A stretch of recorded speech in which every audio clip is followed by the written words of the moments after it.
también, y este año vuelven a ser parte de quienes se sientan los días lunes en este estudio de Cooperativa Red Los Lagos.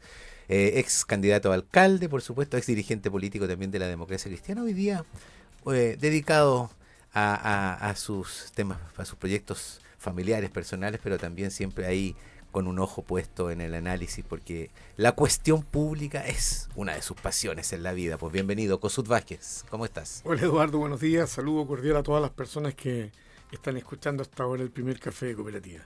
Gracias en esta lluviosa mañana, don Kossuth. Así es, estábamos comentando que así ahí en el centro de la ciudad siempre hay que estar con alerta. Sobre todo el fin de semana. Sí. Tuve una buena piscina ahí en calle Yapel. Una vez más vamos a tocar el tema de cómo podemos hacer un proyecto estratégico para desinundar el centro cada vez que pasa esto.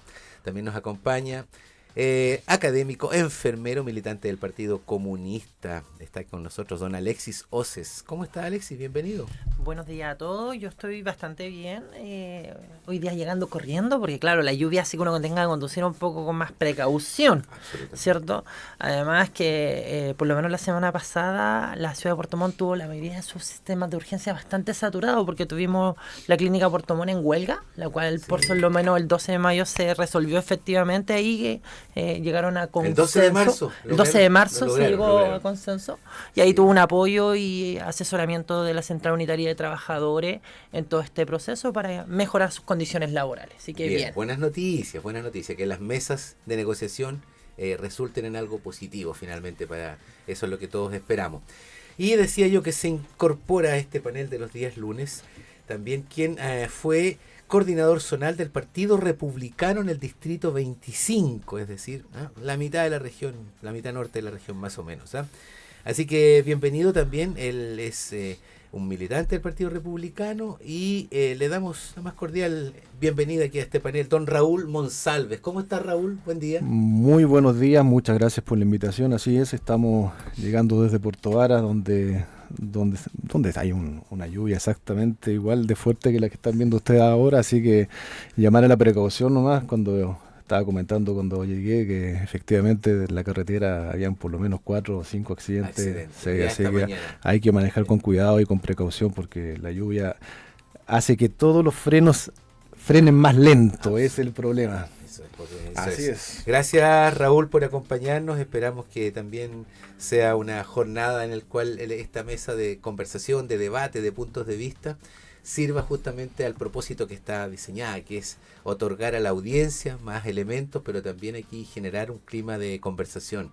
Oiga, y los quiero invitar de inmediato a hacer en este primer bloque, a elevar el periscopio, mirar lo que está pasando en el mundo un poco, porque a esta hora, fíjese usted que hace unos minutos portales nacionales hablan del Medio Oriente y el presidente Trump advierte a la OTAN, a la Organización de Tratado del Atlántico Norte, la alianza militar, ¿no es cierto?, que tiene Europa con Estados Unidos. Trump advierte a la OTAN de un futuro muy malo si no ayuda a abrir el estrecho de Hormuz. Esa es las últimas declaraciones que se conocen de Donald Trump en estos últimos minutos u horas. Está preocupado el presidente de Estados Unidos por lo que está pasando en el estrecho de Hormuz. Pareciera ser que han sido las confrontaciones de Irán, particularmente con Estados Unidos e Israel, estaban un poco más, estaban fuera de las expectativas respecto de la capacidad de fuego, respecto de la capacidad de respuesta que pudiera tener la nación persa. ¿Qué han podido escuchar? ¿Qué han podido ver un poquito de esto? Porque efectivamente creo que el presidente norteamericano ha estado matizando sus declaraciones que partieron muy altisonantes, pero que hoy día lo tienen en una posición bastante más cauta aparentemente debido al despliegue de recursos que tiene que haber en esta zona del planeta para intentar controlar el tránsito del petróleo, cuestión que evidentemente nos va a tocar a todos en un minuto, nos está pegando ya aquí también en la América del Sur. Alexis Oces, usted ha estado el fin de semana, ¿pudo conocer algo de esto? Cuéntenos cómo está viendo este conflicto y lo que están diciendo las partes. O sea, el conflicto en Medio Oriente, este nuevo conflicto, porque hay conflictos, hay varios, en Medio Oriente hay varios conflictos donde básicamente Estados Unidos e Israel es parte en casi todos. Lo que podemos ver es que esta inicio de operaciones militares que en algún momento Estados Unidos la planteó como algo quirúrgico, como algo preciso, se volvió básicamente una operación de desgaste y asimétrica.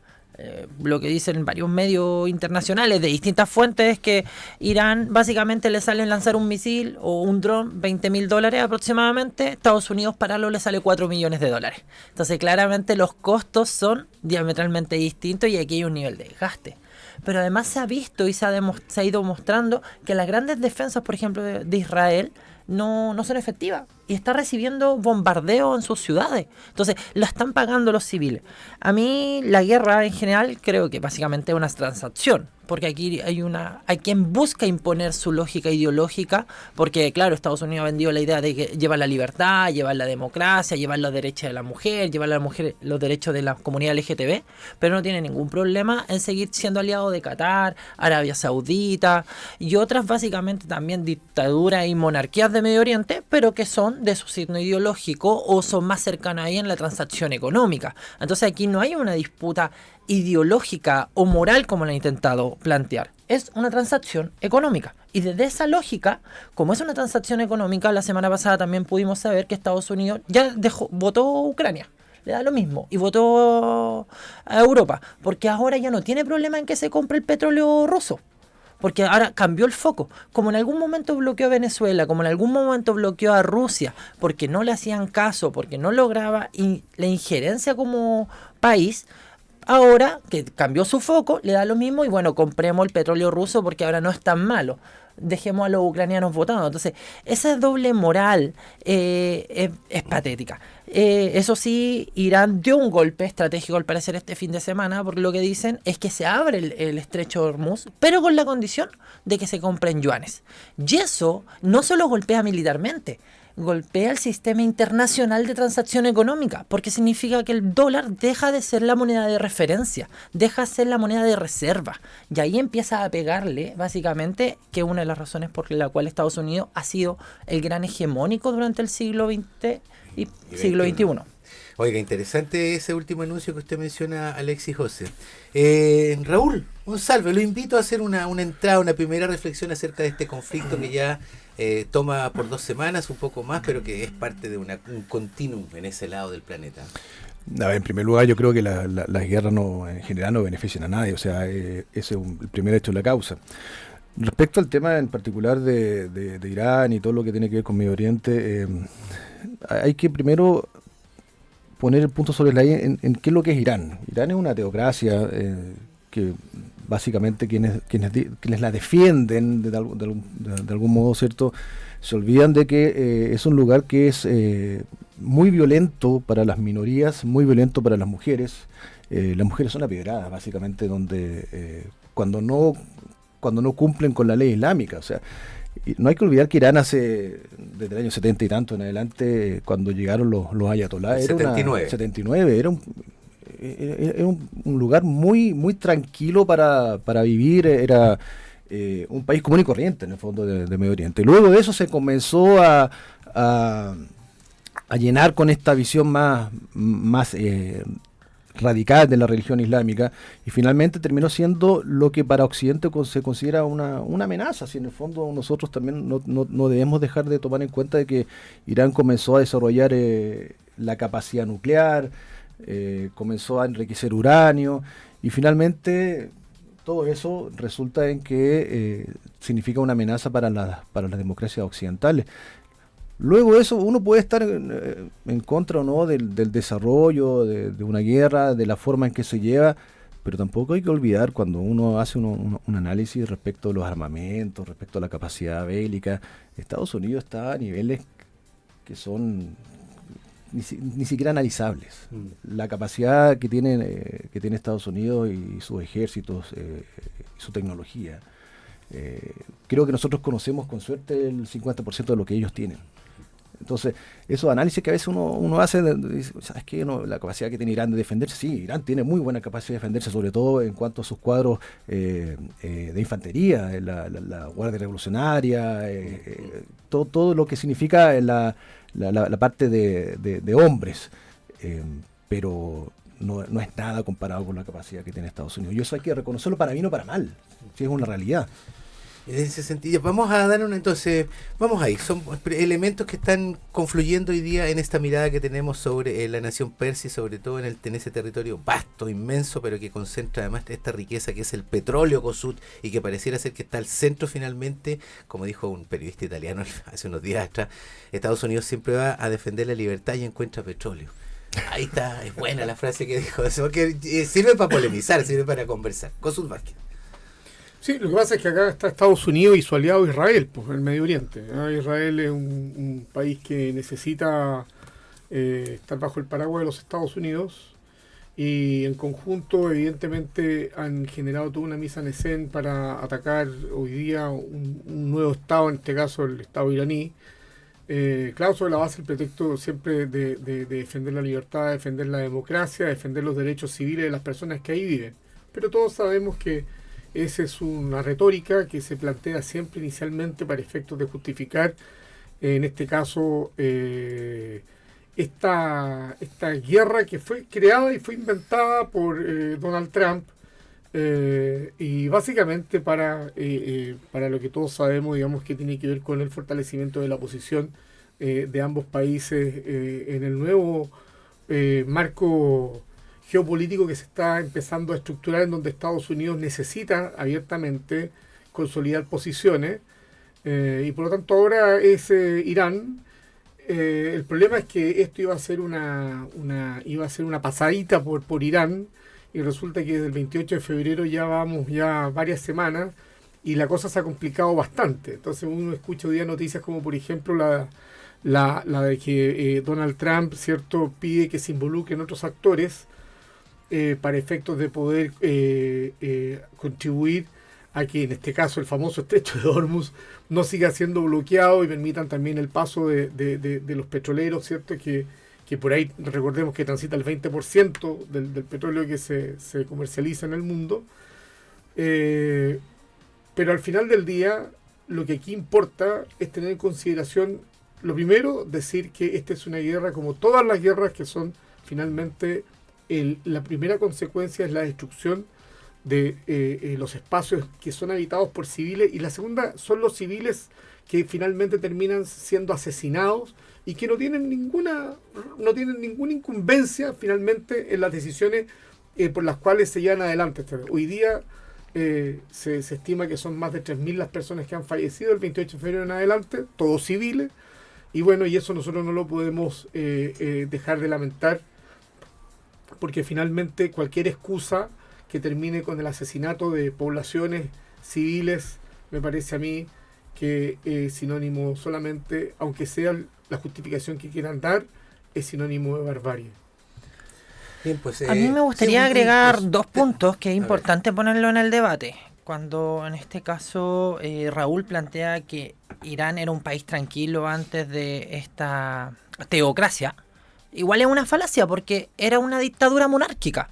Entonces, no es que fuera una democracia, porque la vez que tuvieron una democracia desde la concepción liberal, elegida democráticamente, fue la CIA y fue el servicio secreto inglés el que ayudó a instaurar una monarquía nuevamente. Porque básicamente en Irán, cuando se plantea una de las primeras democracias, ¿cierto?, se genera un golpe de Estado, porque en Irán se había estatizado el petróleo. Entonces, y eso es mucho más atrás del Shah de Persia. Entonces, cuando el Shah llega al gobierno, instaura una monarquía y genera básicamente una dictadura monárquica, cuando también hubo represión, también hubo violación a los derechos humanos, la diferencia es que se le permitía a las mujeres andar con minifalda, se permitía las libertades que te da el liberalismo, que es básicamente hombres y mujeres puedan estudiar, puedan desarrollarse, no hay una diferenciación de género, ¿cierto? Entonces, esa es la gran diferencia. No existe otra diferencia entre la teocracia actual y la monarquía anterior. Y lo segundo, cuando hablamos de teocracia y cuando hablamos de fanáticos religiosos, hay que entender que Israel está gobernado por el mismo tipo de personas. La diferencia es que le rezan a un Dios distinto, pero también son fanáticos religiosos y se ha visto en su retórica. Actualmente tienen autoridades israelitas que hablan de el gran Israel, porque Dios se los dio, ellos tendrían derecho a tener todo el territorio que hablaba desde más o menos la mitad, ahí son nombres de ríos, yo no recuerdo específicamente, pero iba desde Egipto hasta Irak, porque eso es lo que le habría entregado su Dios. Y desde esa justificación, Israel también ha masacrado y ha invadido países limítrofes y está realizando un genocidio, porque se consideran que bajo la lógica de ellos, desde su Dios, ellos tienen derecho a hacer eso porque es su tierra y su territorio. Entonces, ahí planteo que no hay que ser hipócrita. Entonces, si los vamos a medir, midámoslo todos por la misma. No significa que vamos a defender a Irán, pero aquí hay que buscar defender el derecho internacional, porque si no defendemos el derecho internacional desde Chile, siendo un país tan pequeño, cuando molestemos a alguno grande del mundo, nos van a poder bombardear. Entonces, si los chinos se terminan enojando en un tiempo más por lo del cable, por algún acuerdo, nos van a poder bombardear, porque bueno, tienen más armas que nosotros. Y eso es complejo. Entonces, cuando uno está desde un país tercermundista, un país en los límites del mundo económicamente, tiene que entender cuál es su posición y desde ahí ser coherente para defender la democracia. Hay una... Sí, pero ahí convenientemente dejaste de lado el contexto histórico, sí. No te olvides que en la época que tú estás relatando estábamos en plena Guerra Fría. Y eso es algo que convenientemente, vuelvo a insistir, a ustedes en la izquierda generalmente se olvidan de que en la Guerra Fría habían dos bandos. Entonces, cuando tú siempre nombras a la CIA, y esto es la retórica siempre que hay en la izquierda, de que la CIA los servicios de inteligencia británicos y de Occidente son todos los malos de la película, no hay que olvidarse que la Guerra Fría fue una situación en donde básicamente habían dos bandos que no se atrevían a agarrarse entre ellos mismos, felizmente, porque si no el caos en el mundo hubiese sido desastroso. Y lo mismo que tú planteas que hacía la CIA, y que efectivamente lo hacía, eso es verdad, eso no se puede discutir, y que hacían los servicios de inteligencia occidentales, lo hacía también los servicios de inteligencia que dependían de la Unión Soviética. Entonces, cuando tú me hablas de esta hipocresía que hay, yo partiría analizando primero que todo esa parte también, porque finalmente, si tú quieres llevar todo ese análisis histórico respecto a este tema, bueno, partamos por decir de que en ese periodo ambos bandos combatían con las mismas armas. Solamente que, convenientemente, por algún lado uno siempre dice, oye, ¿sabes qué? La CIA hacía todo esto, pero por el otro lado también se hacía de la otra forma. Entonces, finalmente la Guerra Fría, que fue el contexto en el cual se dio esta situación, fue eso. Entonces está bien, hagamos un análisis, pero hagámoslo completo, no solamente con una sola parte. Bien, los invito a, mire, podemos hacer una última reflexión. A la vuelta de esta pausa, son las 9:31, los invito a ir y volver para seguir hablando, ¿no es cierto?, ya viniéndonos a nuestro país también, porque hay harta información que en vinculación con los temas internacionales también nos atañen y nos van a afectar seguramente en las próximas semanas y meses. Vamos y volvemos. Abastible Cardonal, El Tepual y ahora también en Alerce. 3 sucursales al servicio de tu hogar con atención cercana y directa. En Cardonal, pasaje San Andrés, El Tepual, frente a la Torre de Agua y Gabriela Mistral 957 al lado de Copec en Alerce. En las 3 sucursales, aprovecha el descuento de 7,500 pesos en la recarga de cilindros